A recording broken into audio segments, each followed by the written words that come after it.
Hey everybody, it's Chris Bergstrom from BushidoPhoto.com, and today I'm out here in Tokyo, Japan with these fading cherry blossoms. And a lot of people would say, well, they're fading, so I guess we gotta wait till next year. But there's still a lot of creative things you can do. Like, I'm gonna have my kids grab the fallen cherry blossom petals and throw them in the air and just try to create some magic with that. So what I'm shooting with today is the Fujifilm X-T2 with the Cactus V62 trigger on top and an XT32 from Godox on top of that.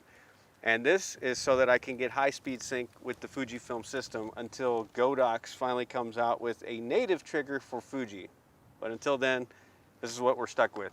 So I'm using the 28-inch Westcott Apollo softbox with 3 TT600 speed lights inside. Just standard old speed lights with a Westcott adapter. Looks like I'm sponsored by Westcott, but I'm not. So, all right, let's get started.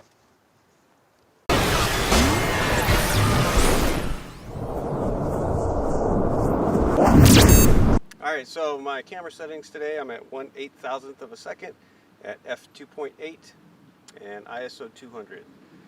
So let's see what we can do with this.